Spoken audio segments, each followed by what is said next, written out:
ay jërë ngeen jëf mbokk auditeurs yi dal leen ak jàmm ci grand entretien bu Salam Sénégal du ma ci wéet dama ci ànd ak Ramatoulaye Sarr nuyu naa la. fay naa la Ndeye Fatou nuyu également les auditeurs de la radio 92.5 radio Sénégal Ndeye Fatou waxtu bi buñ ci tolle dañuy dalal gan gi nag tey jii ñuy dalal rek monsieur Demba Seydi moom nag mooy directeur des programmes citoyens pour une justice sociale CAJUST. Monsieur Seydi nuyu nañ la dalal la ci Salam Sénégal. Salam à vous, salam aux Sénégalais qui nous écoutent di leen nuyu di rafetlu aussi sama teewaay fii di yaakaar ne liñ fi waxtaanee dina leen amal njëriñ. jërëjëf merci beaucoup alors liñ fi nar a waxtaanee bokk na ci li nga xamante ni tey jii mooy xew assemblée di conclusion rek ci projet yi nga xamante ni nag dafa ñeel wàllum fas yéene traduit devant la haute cour de justice lu ci toll ci juróomi ancien ministre yu nekkoon ci nguur gi ñu génn waaye tamit wax ci reddition des comptes boobu nga xamante ni moo leen tax a nekk tey ji ñenn ñi ngir ñu dindi seen balaanu kiir laay waaye waxtaanee également ci secteur minier bi xam naa ne ci njeexital gi alors laaj bu njëkk bi moo di wàllum reddition des comptes ba mu tàmbalee ba tey ana ban jàngat nga ci am. waaw jàngat yi ñu ci am benn bi mu ngi jub ci wàllu d'abord li ci gën a bees mooy haute cour de la justice parce que constitution bi moo ko instauré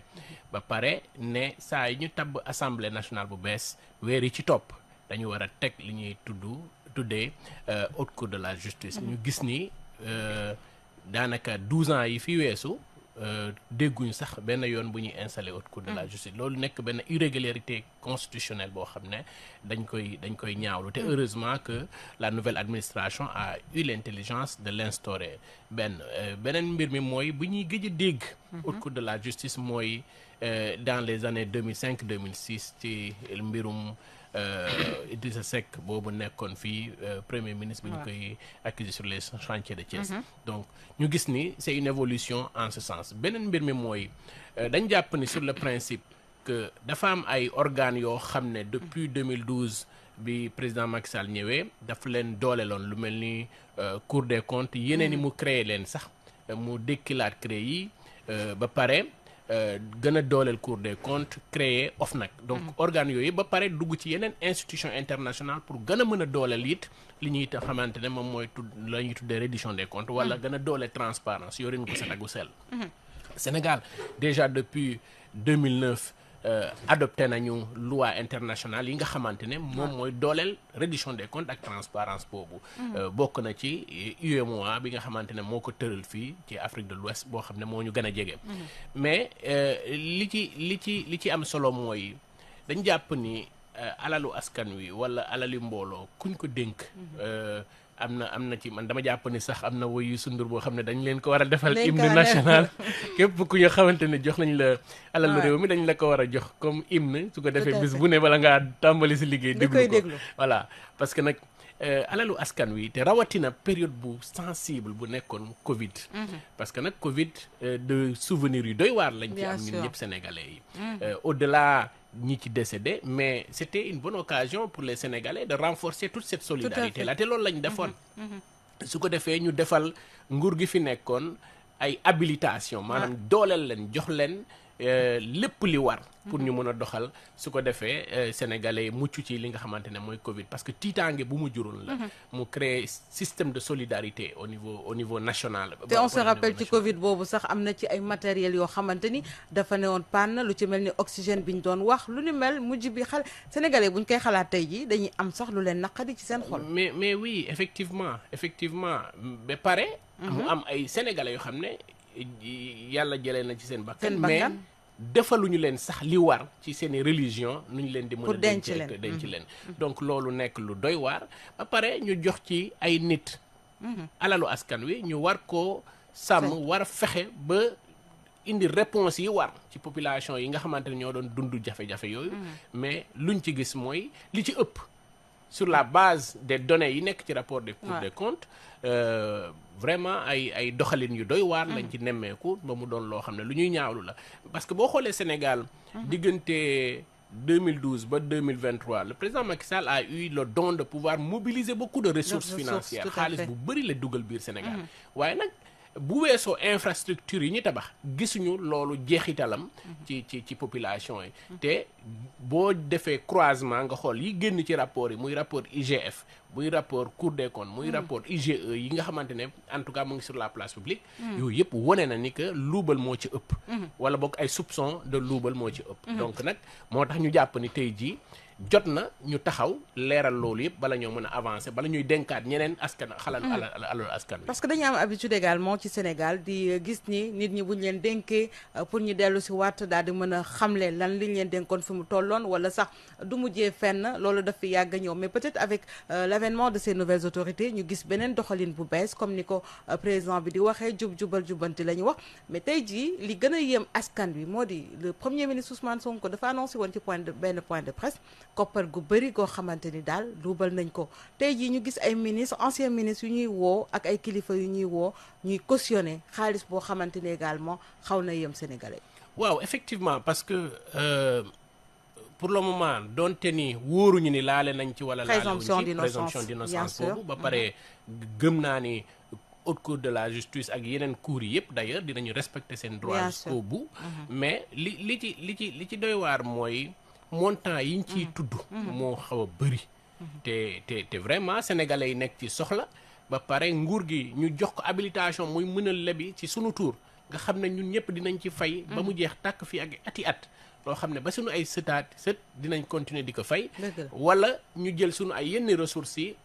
loo xam ne dafa waroon dem si ñun ñu jël ko di ko fayee ñeneen parce que nag boo xoolee lien bi wala conséquences yi mu am moo bëri tey jii ñaata employé lañ nekk di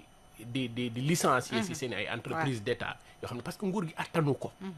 ñoom ñi fi nekkoon dañu recruter woon ay recrutement yu massif donte ni ay sénégalais lañu recruter donte ni ñun on est sensible à toute personne boo xam ne amoon nga sa emploi mu am mu ciy dundal ay njabootam dundal ci ñu bëri mais dañ ko defoon ci ay irrégularité clientélisme lañ ci gisoon mais au-delà même du clientélisme c'est-à-dire que clientélisme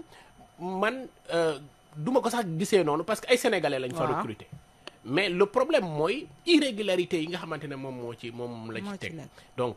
munoo nekk ci benn entreprise nga soxla 5 employés nga dem recruter 15 ba pare nga xam ne yow sa budget attanu ko loolu yëpp nga ñëw teg ko ci ndoddu état loolooy tax mu sooxel yeneen secteurs yi boo demee ci santé bi lu tax mënuñu am suffisamment de lits mënuñu am suffisamment de recrutement de médecins c'est parce que effectivement xaalis bi waroon dem ci secteur yooyu maanaam les services essentiels loo xam ne moo war état par rapport ak population yi mënu ko assumer parce que xaalis boobu ñoo ngi koy investir feneen foo xam ne amu fa solo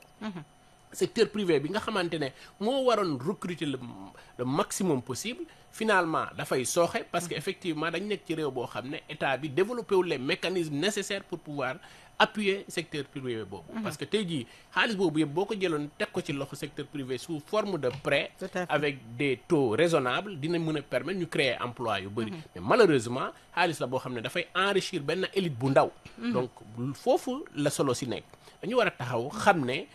alalu askan wi nekku fi pour di enrichir ñaari ñetti nit li ci war mooy ñu mu faj soxlay sénégalais yëpp rawatina ci service essentiel yi donc moo tax tey jii muy ministre yeeg muy yeneen au responsable de l'État ay kilifa yoo xam ne war nañ leen woo nañ déglu ñëpp ku nekk nga wax li nga ci jël fan nga ko dugal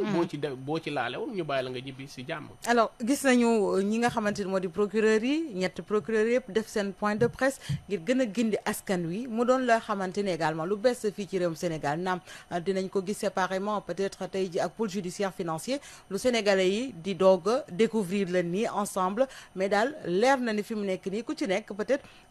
accusation la ñu nekk ci période accusation moment accusation mais présomption d'innocence bi bien sûr mi ngi fi mais tey dañoo gis ci député yoo xamante ni wala ay kilifa yoo xamante ni ci penc ndaw réew am na ñoo xamante ni amaana kenn xalaatu leen woon mën nañ ci citer kenn ku mel ni Amadou Ba pardon mën a citer également ñeneen mais ñi ngi ciy wax Moustapha Diop bu am ñaari dossier Ndeye Saly Sophie Gladima donc bëri na ci ñoo xamante ni tey jii war nañu yëkkati seen mbalaanu kiir la également foofu ci Assemblée nationale. waaw lu ñuy njëkk a rafetlu mooy procédure de redevabilité bi nga xamante ne moom la parquet bi def parce que nag ñoom ils sont là au nom et pour le compte du peuple parce que la justice est rendue au nom et pour le compte du peuple et pas pour le compte d'un parti ou d'un régime. Bien sûr. Donc wax ak sénégalais yi wax leen ci lan lañ nekk ak nan lañ nekk di doxalee dossiers yi lu am solo la. beneen mbir mi mooy dañ nekk ci contexte boo xam ne sénégalais yu bëri ñu ngi entre guillemets def benn pression ci justice bi. C'est normal c'est normal. Moi je dis que c'est normal. waaye baax na justice di communiquer ak ñun. loolu moo fi jafe woon. da ngay am dossier ba dossier bi jeex doo xam ci fan la nekk ak fu mu toll et cetera donc loolu lu am solo la. ñu wax ñu donc c'est un exercice de redevabilité boo xam ne war nañ di ko def chaque fois d'ailleurs. pour sénégalais yi xam. ci lan ngeen nekk. donc ak fu ñu toll. exactement parce que justice dafa doon loo xam ne ba tey lu doy waar la ci xelu sénégalais. bien sûr beneen mbir mi mooy ñi nga xamante ne tudd nañ leen ci man dama jàpp ni. warul am surprise kuñ ci mënta tudd warul nekk surprise pour qui que ce soit parce que nag ñoom ci seeni bopp buñ fiy nekk la rapport yooyu yëpp génn rapport buñ fi tudd du rapport boo xam ne 2024 wala 2025 lañ ko bind rapport boobu dañ ko produire diggante 2012 ba 2023 te ma bëgg a leeral ni que ne serait-ce que 3 rapports yii ñuy tudd mu ñu incrimé yi ñi bu ñu génnee woon rapport yeneen i rapports yi des yëpp di nga gis lu gën a doy waar loolu te sans exception parce que ñoom ñëpp ñi nga xamante ne jaar nañu fi def nañu fi ay gestion am na loo xam ne mu ngi tegu ci table bi ci ay soit c'est des fautes de gestion soit des fautes administratives wala même des détournements de deniers publics donc yooyu yëpp ay rapport ñoo ko génnee seeni ay collègues wala ay naataango ñi nga xamante ñoom la ñu sekkaloon liggéey bi donc nag jàpp nañ ni nañ dem jusqu'au bout te looloo fi manqué woon parce que nag dañuy def ay rapport fin d'année et puis dara du ci topp ñu jël rapport yi dugal ko ci ay tiroir wala ñu teg ko ay chantage politique on a vu des cas où effectivement les partis politiques qui sont généralement au pouvoir dañuy téye rapport yi xam ne yow rapport bi dalay incriminer su ko defee chantage la obligatoirement da ngay ànd ak ñoom politique. alors est-ce que tey jii selon yow c'est compréhensible que l'ancien chef de l'État Macky Sall ne woon yenn rapport yi moo ci teg concam mais également nga waxaale ñu un peu cette position des DAGE parce que DAGE yi bëri nañ ci ñoo xamante ni cité nañ leen ci alors que les ministres sont en haut lan exactement ci point boobu tamit. waaw xam nga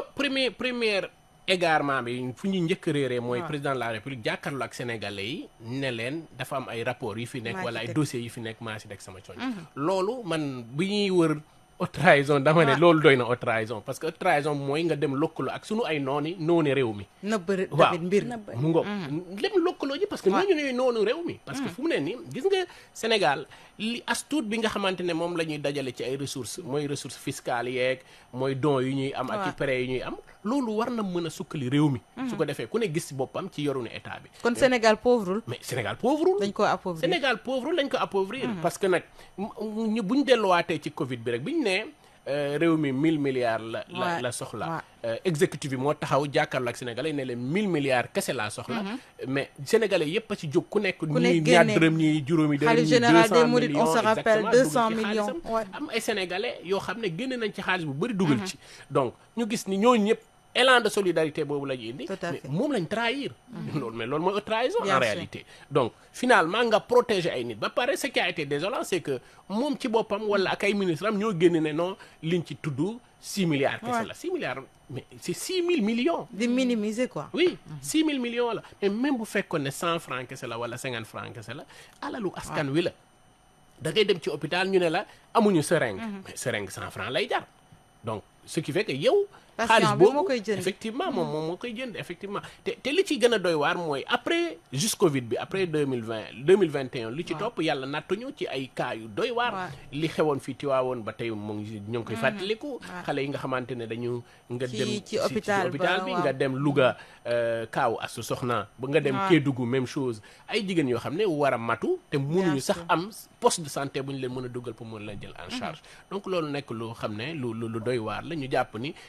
compte dafa war a am te waruñu épargner ci kenn boo jëlee DAGE yi ñi nga xamante ne ñoom la ñu dénk lu ñu tuddee la comptabilité publique parce que les DAGE ñoom ñooy comptable ñoom ñooy manipuler l'argent boo xoolee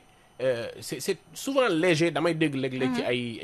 ci ay PV yi fuité dans la presse que ni DAGE bi nee na ministre ma santoon wala directeur nangama ma santoon mais ani directeur ak ministre di la sant loo xam ne du yoon bu ñu la ko santee du yoon mais doo ko def c'est aussi simple que ça parce que la responsabilité est individuelle en ce sens là yow yaay premier responsable te am na loi boo xam ne moo organiser sa liggéey nu muy fonctionner ba pare mu organiser nan la audit yi di demee donc loolu yëpp xam nga ko bi ngay jël fonction ensuite dañ jàpp ni ils font partie des plus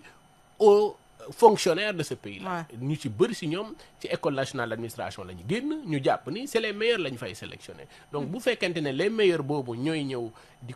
complicité wala ñoom si seen bopp di luubal alalu réew mi ba pare tey jii li ci doy waar mooy dañuy tuumal nit 50 millions mu ñëw cautionné 100 millions. C'est ça. mais rien que loolu fi cautionné 150 millions. mais effectivement ci fonctionnaire. donc littéralement bu fekkoon ne appliqué nañu aussi ni CREI yi doon fonctionner ñooñu war nañu mën a am beneen procédure bu leen topp encore. parce que nag bu ñu calculer say revenu total ak yeneen avantage ak prime yi nga ciy jot yëpp bu fekkente ne matul. montant yooyu nga xam ne moom nga indi cautionné sauf si c'est tes familles et tes parents qui sont venus cautionner mais quand même war nañ la topp ci loolu mën na leeral loolu. alors Demba lan nga gis exactement parce que bu ñuy xool à la lecture donc de la situation dañuy gis ni le trésor public est touché gis également les finances publiques donc pratiquement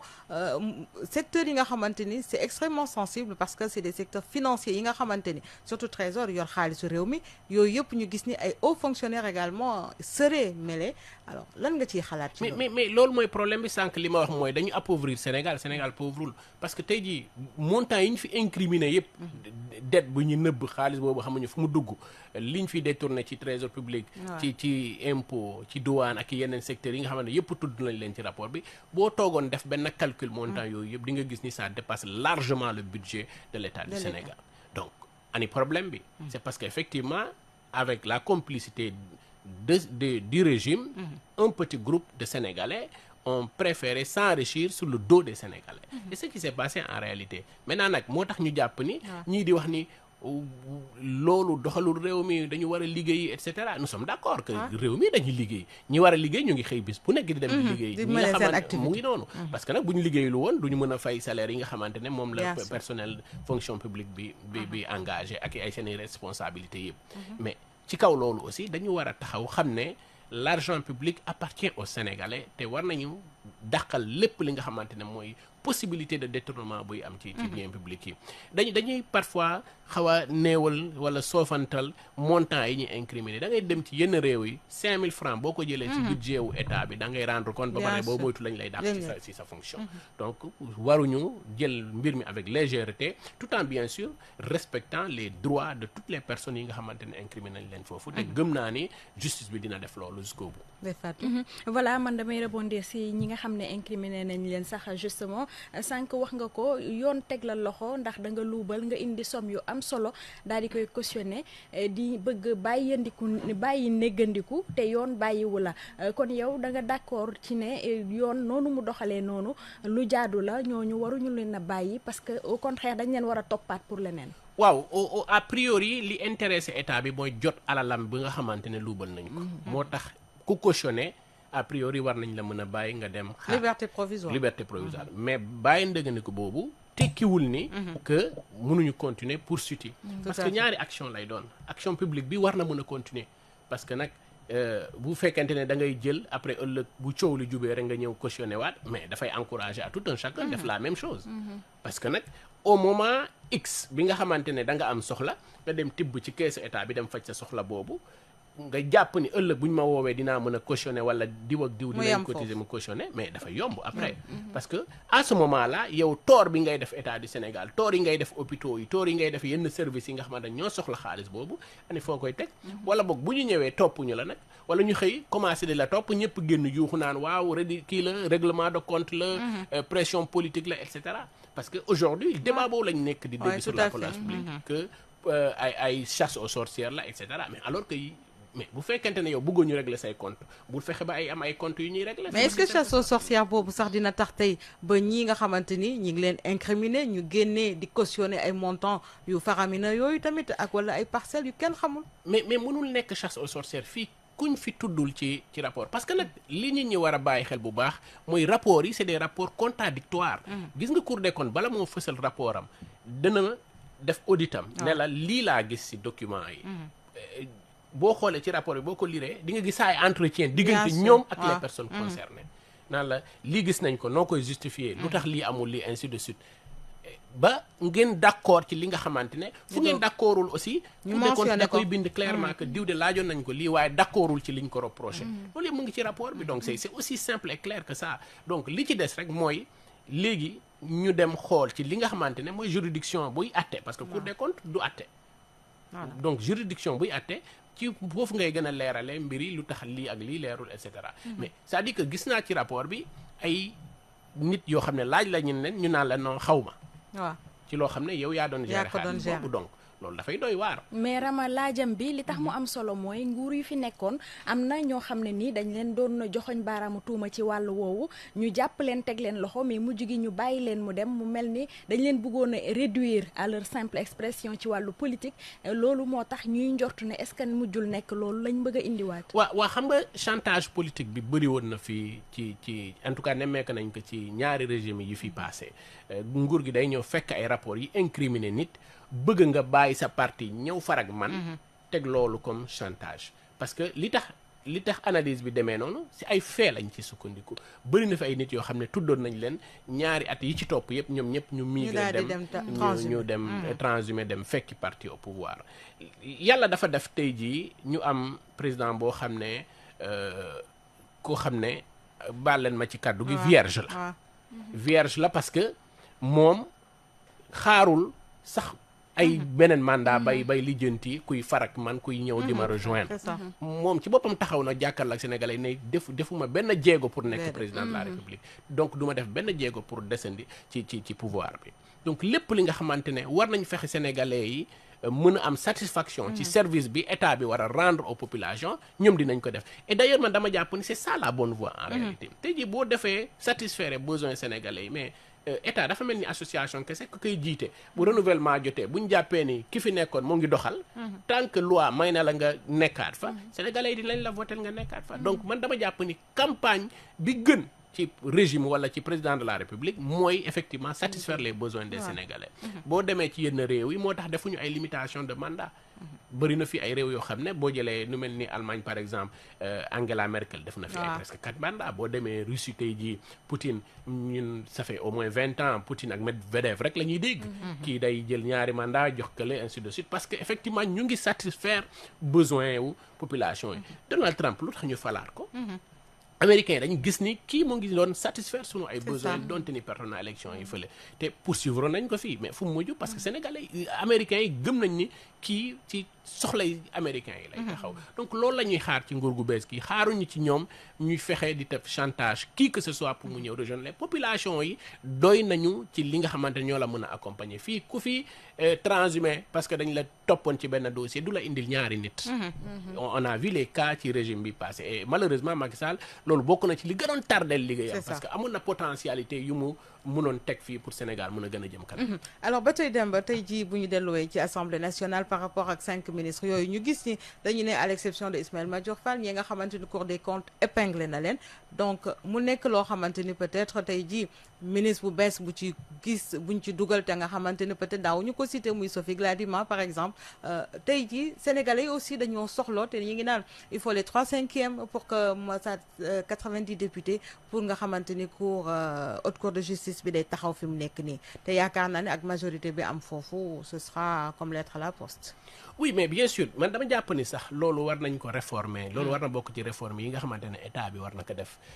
ku ñu tudd ci ay crimes financiers waruñu sax jaar ci protocole bu gudd boobu ak levée d'immunité parlementaire wala di ñëw ñaari nangami pourcentage ñoo war a voter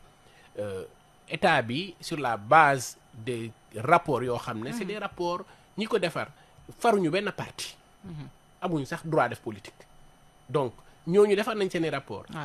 justice soxla nga leeralal leen mbir yooyu ani li ko jaarale ci ay assemblée ak feneen ak feneen donte ni je suis d'accord sur le principe que war nañu am privilège de juridiction ñu def ay haute cour yoo nga xamante ne war nañ leen kii beneen mbir mi ñu ci war a réformer xëy na aussi c'est pour mën a garantir la possibilité d'appel parce que nag effectivement haute cour de la justice buñ la magistrat yi buñ la atte ba pare amul beneen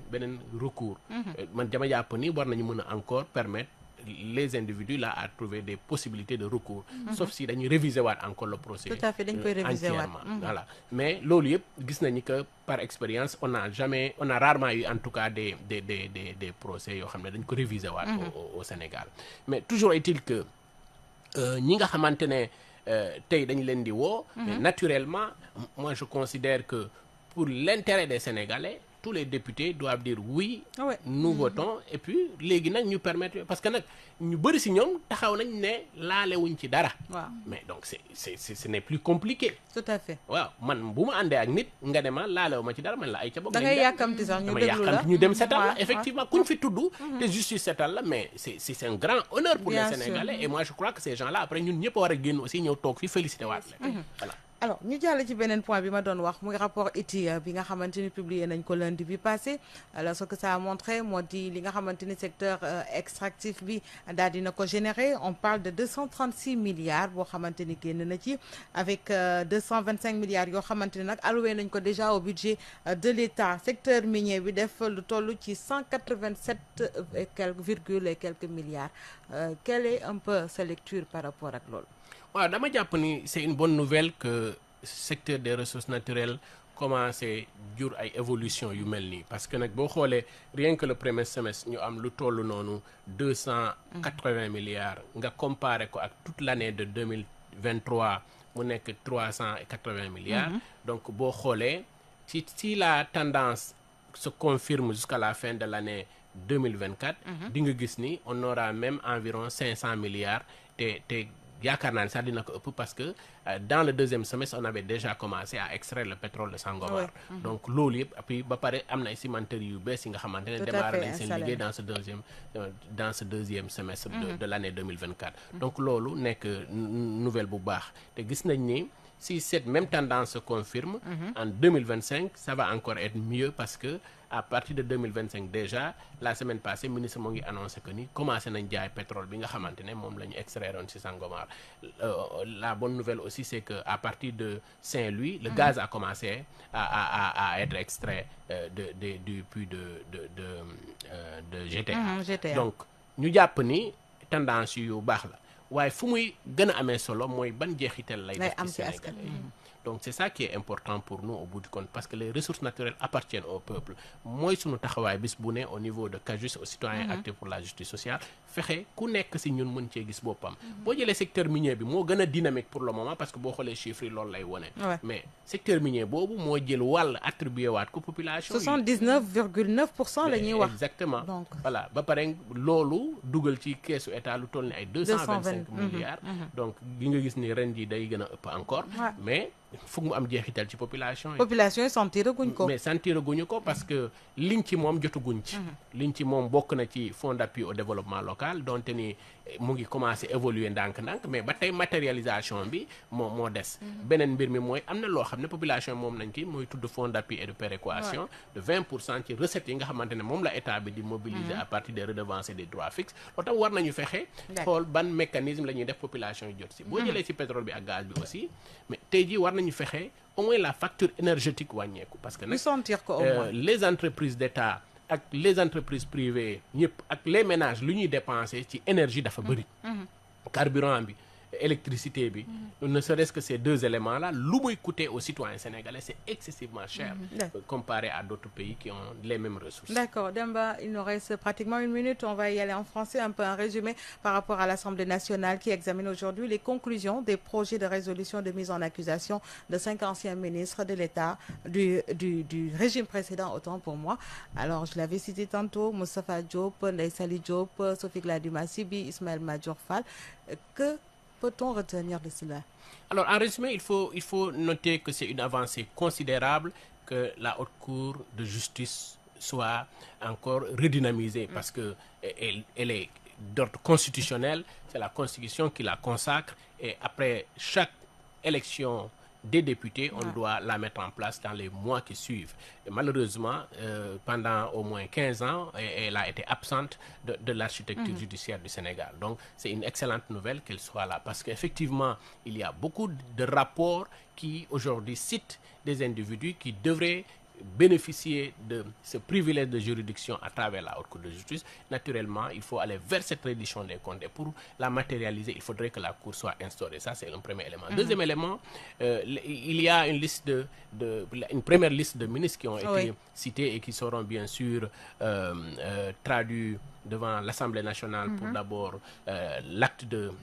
d'accusation. Mais naturellement, il faut s'attendre à ce que ça soit une liste beaucoup plus longue parce que effectivement, les rapports ne citent pas que les ministères de ces personnes incriminées. Il y a d'autres ministères qui ont été bien sûr cités et on n'a pas encore vu les avancées en ce sens et nous considérons que la reddition des comptes doit être totale, générale et exhaustive, tout en garantissant bien sûr les droits de ces personnes incriminées, y compris la présomption d'innocence, mais aussi les droits de défense pour ces individus. Et justement, vous l'avez dit, la présomption d'innocence, ils vont en bénéficier, mais selon vous, tout à l'heure, vous l'avez mentionné, est-ce qu'ils devraient avoir même tout ce privilège-là? Alors, je considère que toutes ces procédures-là sont très lourdes pour les cas qu'on a cités. C'est des crimes financiers, c'est des détournements de deniers publics. Je crois qu'on devrait soustraire les Sénégalais de toute cette lourdeur administrative et judiciaire pour au moins que ces individus puissent répondre de leurs actes. S'ils n'ont rien à voir avec les faits incriminés, qu'ils rentrent tranquillement chez eux. Autrement, ils doivent rendre compte et bien sûr payer jusqu'au dernier centime les deniers qui ont été incriminés en ce sens-là. Mais je considère que de façon beaucoup plus générale, que eux-mêmes doivent se satisfaire, s'ils considèrent qu'ils sont innocents, que les députés puissent au moins voter unanimement ces actes d'accusation pour qu'eux-mêmes puissent aller devant les juridictions et être blanchis et qu'on revienne ici, applaudir effectivement que ces ministres-là ont eu une gestion saine au courant de leur magistère. Merci beaucoup, M. Demba Seydi, qui, je rappelle, est le directeur des programmes citoyens pour une justice sociale, CAJUS. Salam Sénégal vous remercie. Merci beaucoup, c'est moi qui remercie Salam Sénégal et salam à tous les Sénégalais qui nous écoutent. Merci beaucoup. Merci beaucoup Ramatoulaye ñu jaajëfal la bu baax jaajëfal auditeurs yi ñuy teewlu di leen fàttali ne léegi Ouleye Kane dina ñëw ci Allô Sénégal jaajëfal Céline Noël Ngagne Diop ak kii di Ndiémé Sarr ak Ndiku Thiam ñi féete woon ci xarale bi jaajëfal waa rédaction ci jàppandal bi ëllëg Salam Sénégal dina ñëwaat. Salam alaikum Sénégal ngi maaleykum salaam Sénégal ngi nanga def sawa Sénégal ngi maa ngi fi c'est ça Sénégal ngi Radio Sénégal International 92.5 FM